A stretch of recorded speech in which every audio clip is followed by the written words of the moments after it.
the Katha Upanishad.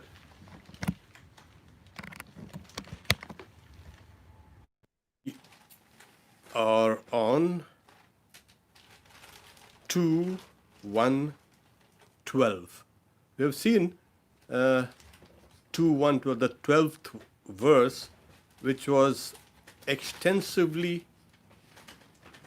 dealt with in the last class.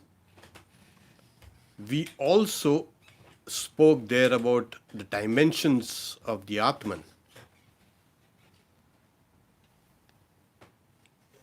This Atman, this reality is within.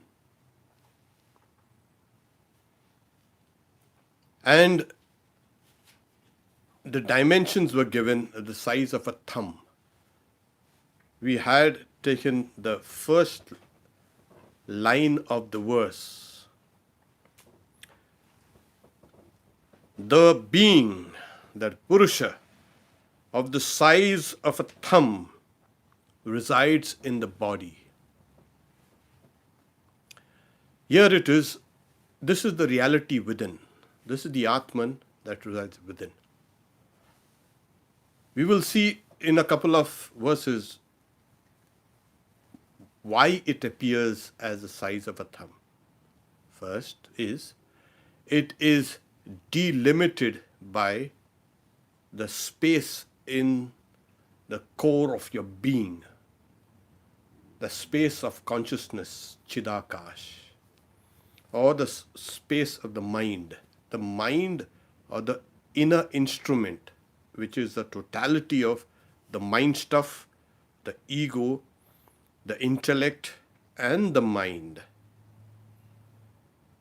In that core of the being, there is, like in the form of a lotus, and within that lotus, there is that space, and within that space is that Atman, the Purusha, the reality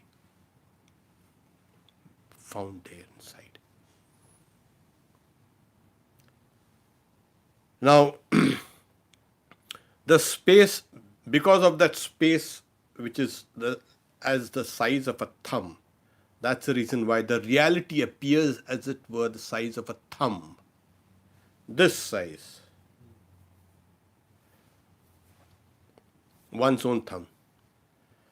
This also verse also indicates a location for meditation. We have to meditate. You don't meditate on anything or anywhere you like. Many people have this difficulty. After years and years of meditation, they don't seem to be getting anywhere. Why is that? We must be able to first pin down a location for the object of meditation, and after pinning down the location, then the reality as it appears within the object of meditation should be clearly perceived there inside as the object of meditation. So you have the Purusha, the Atman, within the body, the size of a thumb.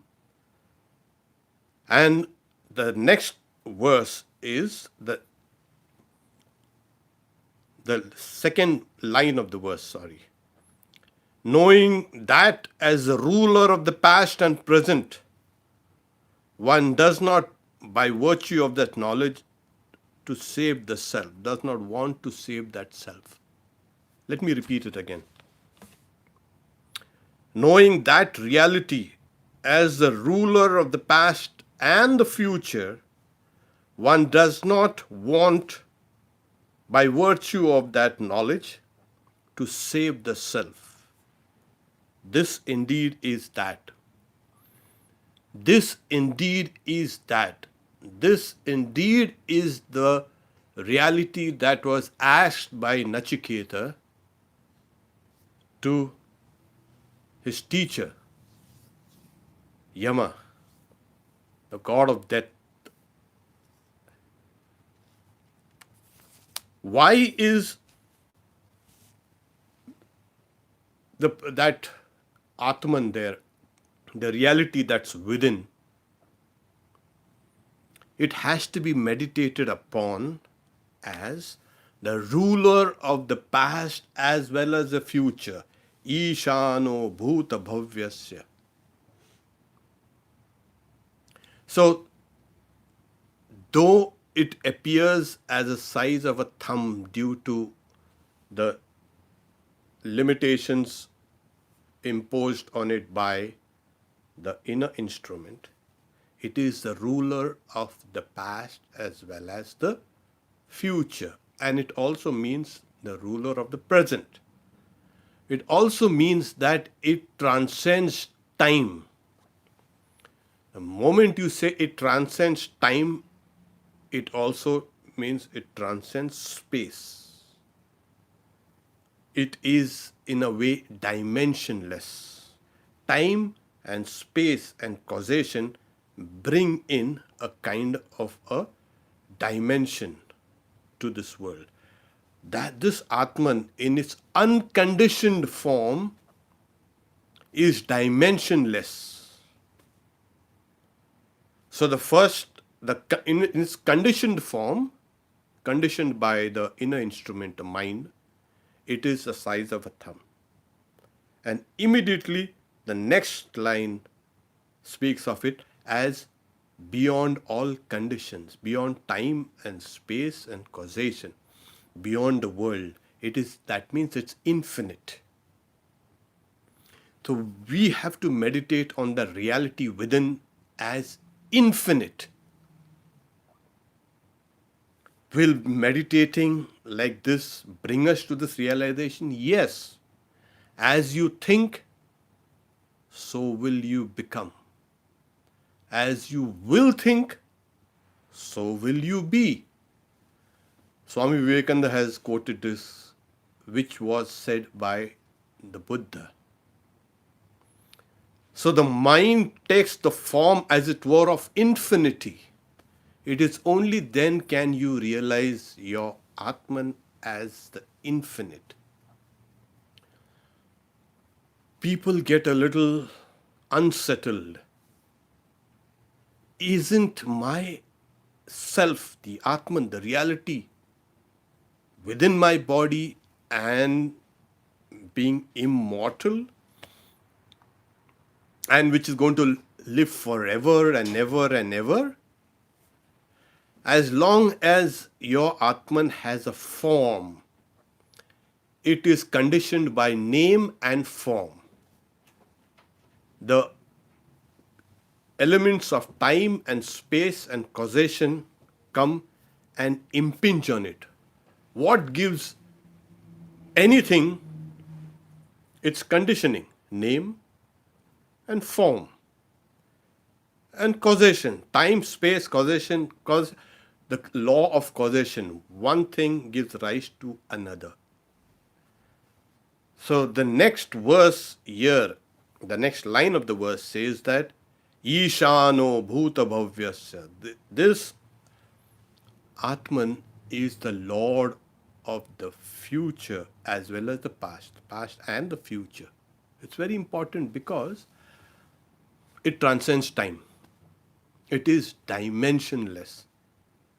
And the real nature of this reality which is within is dimensionless, beyond time and beyond space, beyond causation, beyond even the bodies. In its conditioned aspect, it, as it were, appears within the body. And this helps us in order to realize its nature. After this verse, the translation is,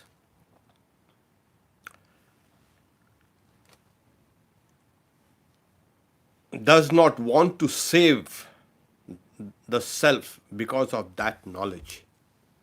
What is to save the self because of that knowledge? See, what happens is, the moment you have realized this infinite dimension of the universe, of the reality.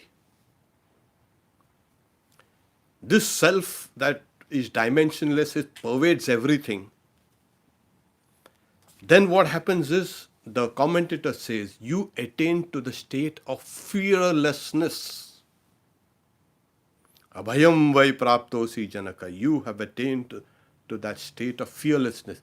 That state of fearlessness is the state of attaining that non-dual reality. Because the moment you see there is duality, as it were, as the other Upanishad also says, you fear comes in.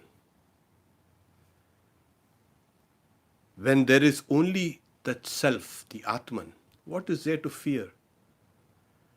All fears of death and uncertainty and all these things go away. And this realization comes saying, Tato navijugupsate.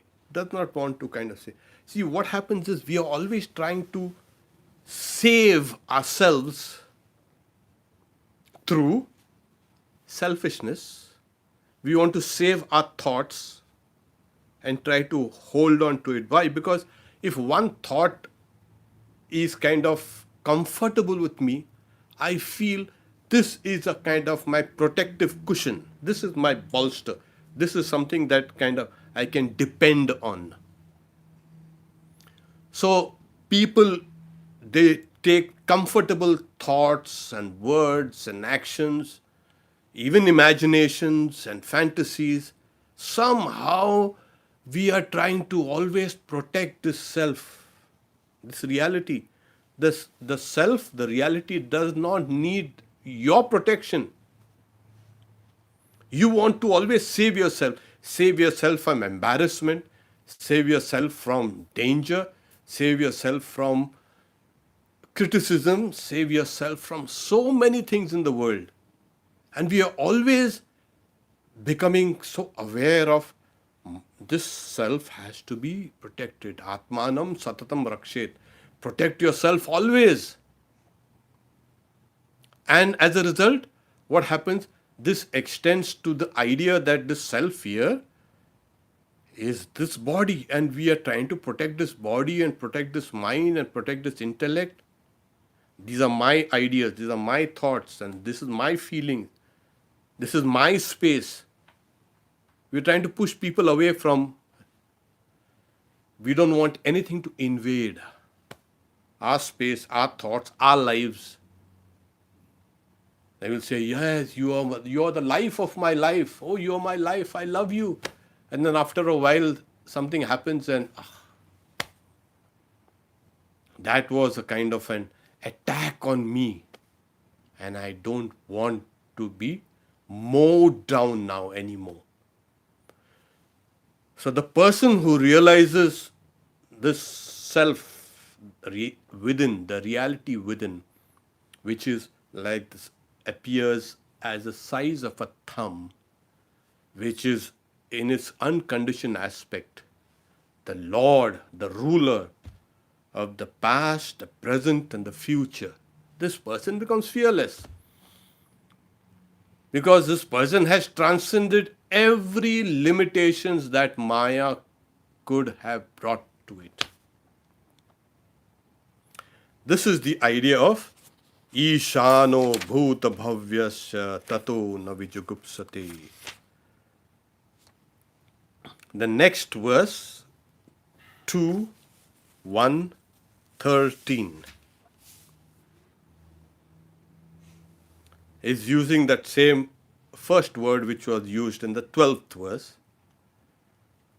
The Purusha, who is of the size of a thumb, is like a light without smoke. That is the ruler of the past and the future, that exists today and that will exist tomorrow. This indeed is that.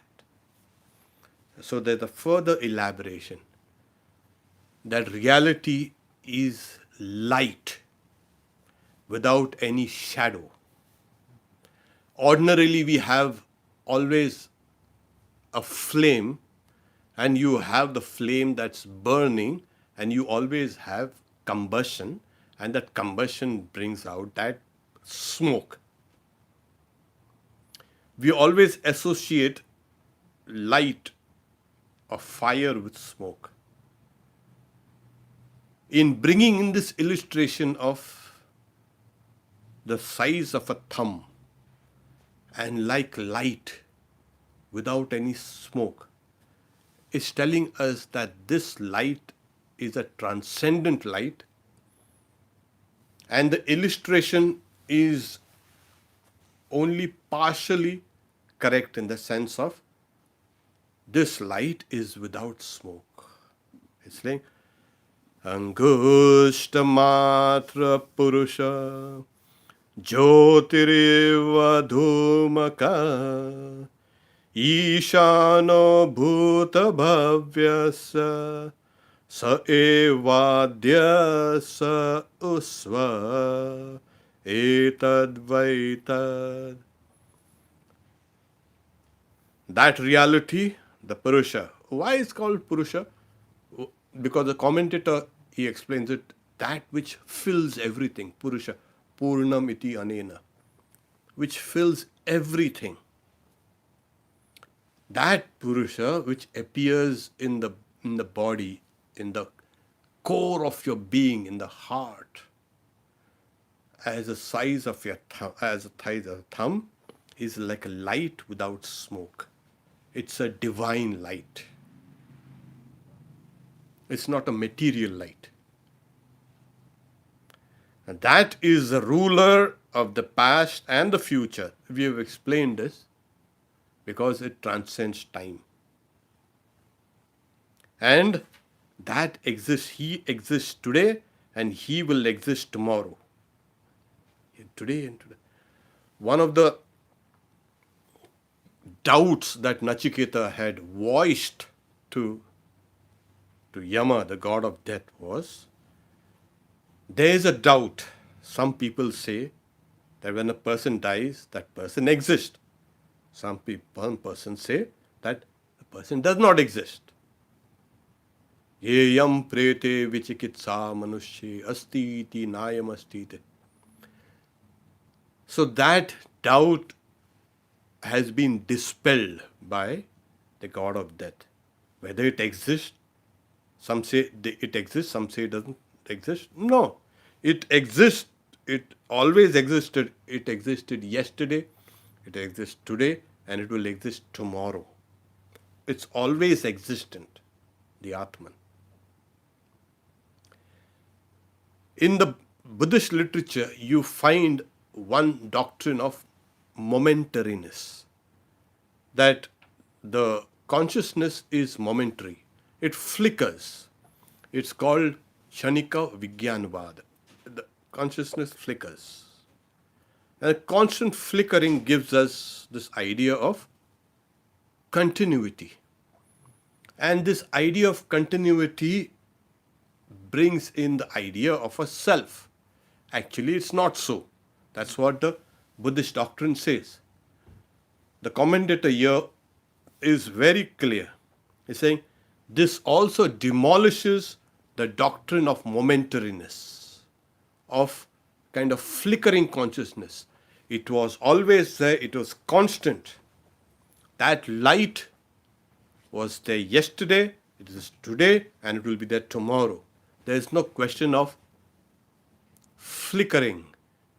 Something is going on and off and on and off, but it appears as if it's a continuous stream. No. So these two old doctrines have been discarded. Once again, the Upanishad talks this Purusha, the reality within, as the size of a thumb. In India, we have, in most of Asia, of course, why India, and most of the world also, we have these long bamboo trees.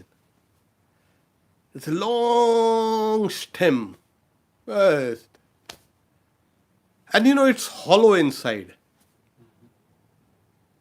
It's really not fully hollow. There's kind of ridges interspersed in that long stem. It gives that kind of tensile strength, as it were.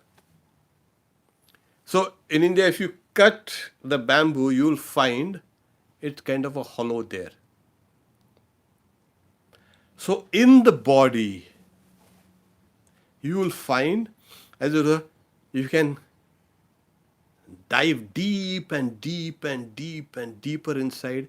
Then you come, as we have in the last class we had mentioned, in that space in the core of your heart, which is like the size of a thumb in the shape of a lotus, and within that is that space. Like the bamboo, externally it might appear solid, but when you cut it, it's hollow. So that lotus there, that supreme, that encloses that supreme space, that's hollow there inside. There is a space inside, and within that space is this. It appears like this because of that space. Like this space here in this room appears, as it were, delimited by the walls and the ceiling and the floor. Space itself cannot be limited. It is unlimited. So we'll say, oh, this is my space. That is, oh, this is my space. There's nothing as your space and my space and his space and her space. No. But we put these kind of designation. Oh, this is space is space.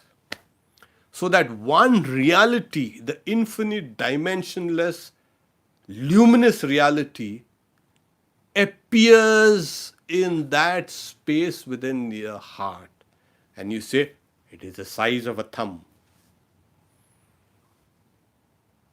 I think this is clear. Yeah. So now we need to meditate on that reality. The size of a thumb, it is luminous, there's no smoke, it's kind of luminous. That is, there's no kind of other dualities there. And you need to meditate as your own self. The next verse will explain why we think that we have individual selves. There's only one self. And in Advaita Vedanta, the final doctrine is the individual self is nothing but the supreme self. Until that is realized, we will keep on circuiting this universe. But when your individual self has been realized as the supreme self, then comes this realization. Supreme realization. The next two verses will take this up, explain how the one self appears as many, and how the sage, the one who has been meditating, how he will merge his or her individual self into the supreme self. But here he says, that is the ruler of the past and the future. That Lord, he is a ruler of the past and the future. This has been explained before. He exists today and he will exist tomorrow. Exist where? Exist everywhere. Everything is nothing but that Atman, that reality. It is appearing outside. It does not appear so clearly inside. But there is a feeling, yes, I am. It is reflected in the sense of I am. That self. And that self, as it were, is covered. So as you keep on plunging inside, you will find that same self as not only inside you, but inside all beings, all bodies, and all living organisms, and you will see it existing also outside.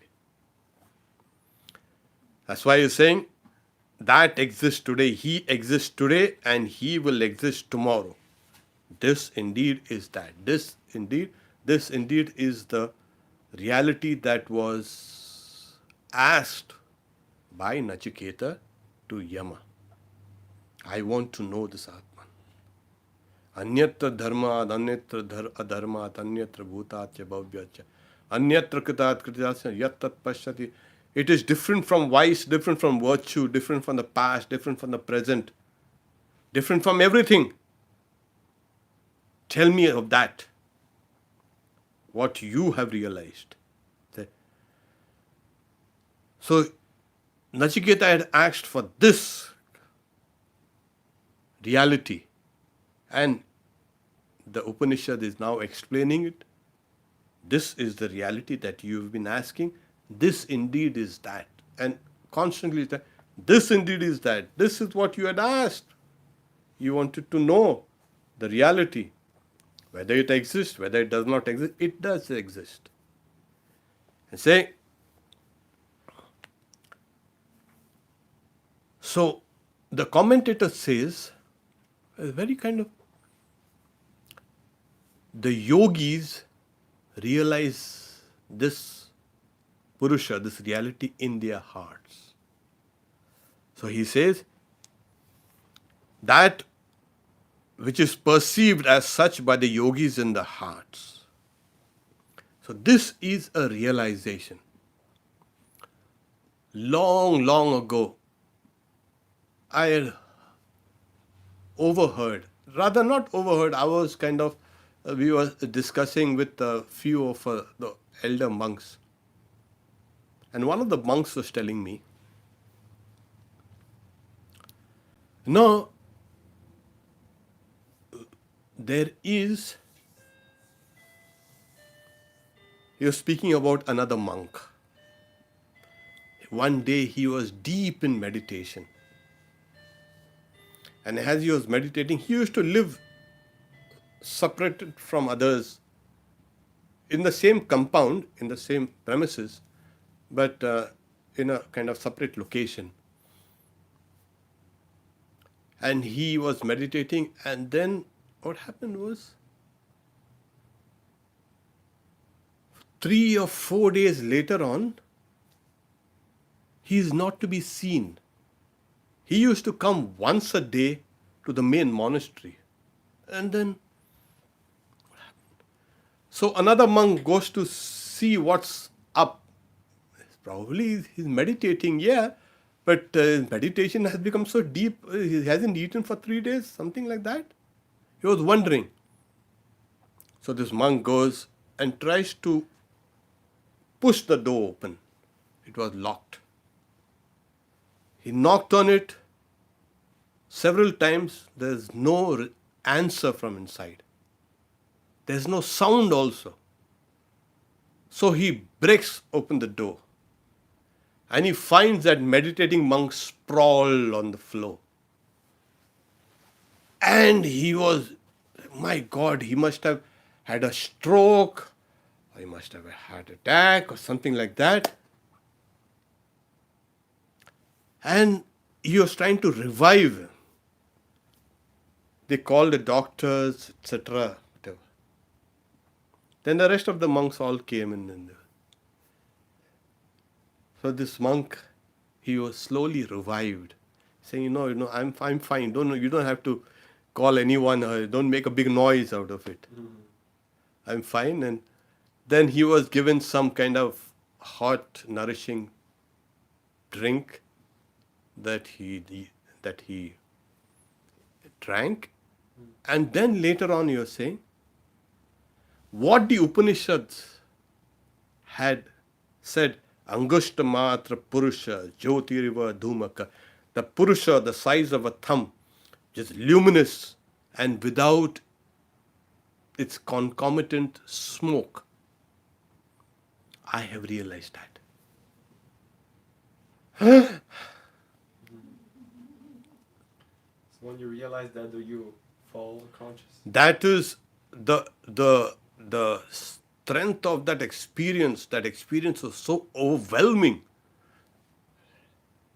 That person, his consciousness had plunged within the core of his being, the heart. And the body, that's why, appears as it were lifeless.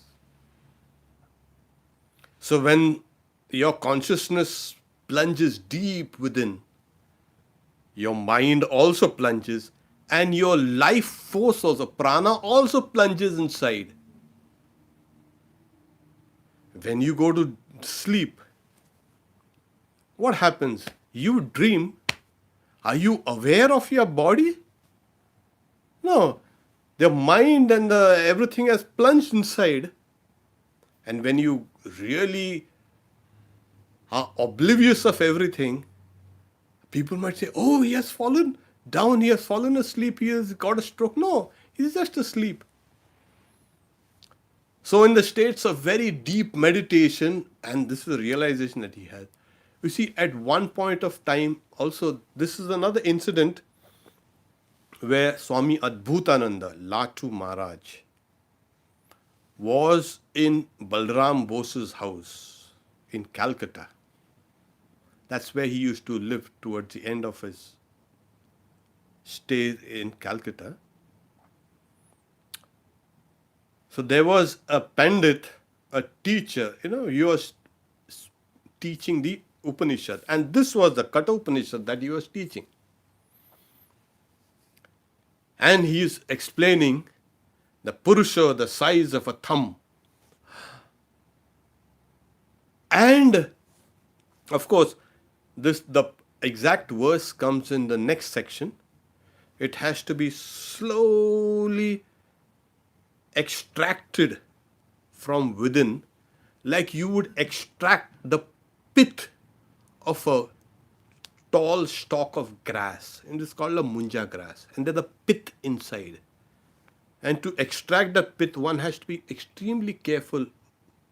Otherwise, that pith it's stringy, it might snap. So one has to carefully extract this Atman, as it were, in the midst of the other elements of the mind and the body and the senses and the vital force and all these things. And Adbhutananda, Swami Adbhutananda, Latu Maharaj was so delighted. The Pandit has spoken rightly. He is keeping on. And there was at that time Swami Shuddhananda, Sudhir, who later also became one of the presidents of the order. He was Swami Vivekananda's disciple. So his pre-monastic name was Sudhir. So Latu Maharaj is saying, Sudhir, that Pandit, he spoke correctly. And they retired for the night. And throughout the night, Latu Maharaj is coming over and over. Sudhir, that Pandit said rightly. Whole night, he kept on saying, Sudhir, that Pandit spoke the truth. He was so elated because his experience tallied with that of the Upanishads. This is very important. In telling you this, I want to mention it that our realizations tally with what is in the Upanishad. Actually, the Upanishads are the records of experiences of the sages. It is not a mere philosophy. In Indian, you can say systems, it's called darshana, to see. These are the experiences. It's not from an intellectual standpoint. You read 20 books and you write an article, and there I have read, it is a nice article. But you've just taken the information from 20 things. what belongs to you, what's yours. No, this person has said that, that person has said that. These are the first-hand experiences of this. And these experiences will be replicated, should be replicated by us all. At that point of time, you will see that reality luminous, conditioned as it were, and appearing as the size of a thumb.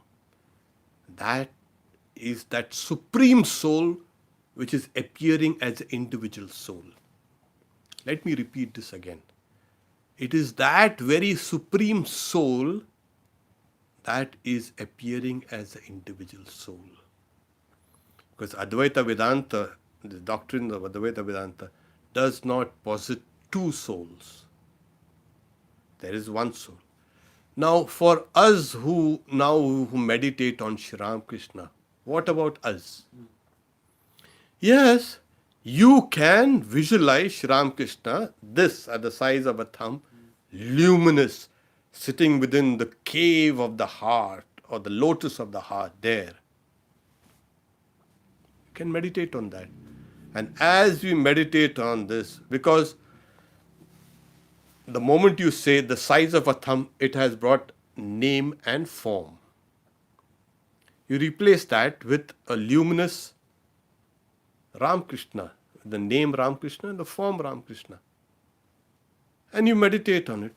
And then you will find, as you meditate on Shri Ram Krishna there, within the deep recesses of your heart, you will find that Ram Krishna, which is luminous, melting away into that higher form of Ram Krishna, which is beyond time, which is beyond space, which is beyond causation. The formed will merge into the formless. It's like you throw a hailstone or nothing but an ice cube in the ocean. What happens? What happens? Well, it will melt away. It will come. So these forms, the size of a thumb or the form of name and form of Ramakrishna, will melt away. It is from that water that the ice has appeared, and it will go back to that place. So similarly, we as individuals, we have emerged from that Supreme Self, and we will go back into that Supreme Self. That is the reality. This is what we will understand at that point of realization. So the first experience is that reality within, with a particular dimension, with this particular quality, luminous, and it is beyond the past and the present and the future. It is always existent. These are the qualities on which you can meditate upon. As you meditate, it's not just a form on which you meditate. You have to meditate on that form as associated with qualities. Like if you're meditating on Shri Ram Krishna, you must meditate on Shri Ram Krishna as ever blissful, beyond time and beyond space. It's infinite. It is existence, consciousness, bliss. And that form of Ramakrishna as if smiling at you, drawing you. Yes, that's the way it has to be meditated. Drawing your mind over to him. So it's called a guna dhyan, meditation on qualities, meditation on form, and meditation on name, and meditation on qualities. These three things should synchronize. Always. So the first realization of yours is, the first step, the biggest step in your life will be, you will realize that Supreme Soul that is appearing as your individual soul. So it is the experience of your sakshi, the inner, you can say, witness, or the inner controller, antaryami. And then the next stage of this realization, if you push it a little further, you will see that this realization has led you to the highest realization. There is one Supreme Self who is the Lord of the past and the present. He is existence, consciousness, bliss, luminous, and was there, will be there, is there, always present. That realization will make you experience everything as the Supreme Self. Not just you. Oh, I have realized that supreme space, that Atman, that reality within. You will see that reality pervading everything.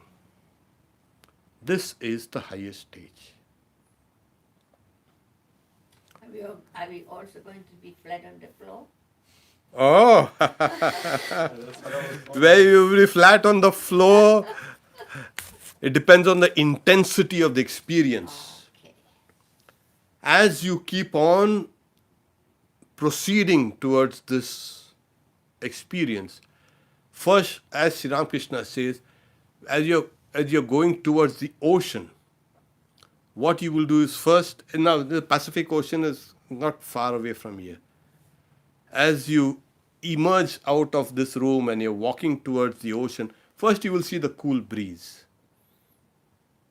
And then as you proceed down Sunset Boulevard, you'll hear the sound of the waves. And you'll know that cool breeze and the sound, you are approaching the ocean. And as you approach it, you'll see it. This is the ocean. And then you will go closer and then you will touch it. So there are different stages of that same realization which is unfolding within you. So as you proceed slowly, step by step, every day, every minute, every second is actually, we are proceeding towards that reality. And at times we get a kind of a hint, a very strong feeling. Yes, this is the reality. This is the reality. So as we keep on approaching this reality, gradually we become conditioned. So you won't get flat out on the floor. Maybe you will, oh, there it is. You might yell in joy. I'm looking forward to that. Yeah, you're looking forward to, What of if you course. jump in the Everyone is ocean? looking. What if you just jump in the ocean? Yeah, though, if you jump from here to there, but even that process will take, you need to spring and then you want to jump and something like that. So, To become one with it. yeah, so you become one with it. So, till that time, we are all approaching, and that approach fortifies us, conditions us. We know what's coming. Like now it's lunchtime. We know that there's a kind of a signal going on within us. The body is primed for it, the kind of circadian rhythm. We don't need to, it's lunchtime. No, we know it's going to be lunchtime. My body is getting ready for it. Similarly, in these higher meditations, your body and mind gets primed, is getting ready. And then it happens. It's always, you don't have to worry about. But, falling down flat, it's like, see, even when you sleep, you're flat. You don't realize you're flat. You go to sleep, you lie down on your back or on your side, and then there's no consciousness that of you lying down flat or on the side. Your consciousness has gone somewhere else. So similarly, when the realization comes, Sri Ramakrishna always had his disciples or his nephew Hriday always kind of supporting. When he used to go in that state of samadhi, bhava samadhi, there was someone always holding him. So you don't have to worry about somebody will come and hold you. Oh, that's so sweet. But when you reach that place, then nothing else matters. You have attained the infinite. Like today we were reading, pay heed no more how body lives and goes. Its task is done, let karma float it down. That's what it is. Swami Vivekananda's hymn, the song of the sannyasin, song of a monk. This is the idea. Well, there was, we have, I think, we have a few minutes. There was one yogi who was in samadhi for a very long time, and somehow the people were trying to revive that, and that person died. Or the person gave up his body. And somebody was coming and telling Sri Ramakrishna about this, that sadhu of Bhukailash. So Sri Ramakrishna kept quiet. Then he gives the example of, in Ayurveda, a type of medicine, they have some medicine called Makardwaj. You have gold mixed with some other things, put in a kind of a bottle, small glass bottle, and the mouth is closed with the seal, and the clay put and then closed, and then it's put in fire. And that fire kind of melts, that fuses all those different elements within that bottle. Now, to extract that medicine, that doctor will need to break that bottle. So, Sri Ramakrishna says, once your inner stuff has become ready, it doesn't matter. It doesn't matter at all how the body is sitting down or flat or reclining or standing or anything. Your inner stuff has become prepared, ready. So that is what. The next two verses we can leave it for next Wednesday. The gist is, why does that one Supreme Self, the Paramatman, appear to be diverse? And diverse, or how does the one becomes the many? How does the one reality appear as many? So an illustration is given in the next, the 14th verse. And it also makes a distinction between those who see the many, run after the many, and those who see the one, the person of knowledge, the Jnani, he will see the one. So the 15th verse, the last verse there, speaks about that person who sees the oneness. And then this section is concluded. Then we proceed to the next section, the Katha Upanishad. It becomes 2, 2 and 1. So we are on the 2, 1, 14 and 15, which we will take up next Wednesday. And we have the Bhagavad Gita tomorrow, 7:30. Tonight we have the Gospel, 7:30, by Swami Sarvadevananda. Okay. I listen to that online. Oh yeah. Good. Evening classes. Yeah, but Yeah. Swami Sir can come to this class and also to his afternoon class, Tuesday. Good. So we stop here for now. Om Shanti Shanti Shanti Harihi Om Tat Sat Shri Ram Krishna Arpanamastu. Thank you very much, Swamiji. You're welcome.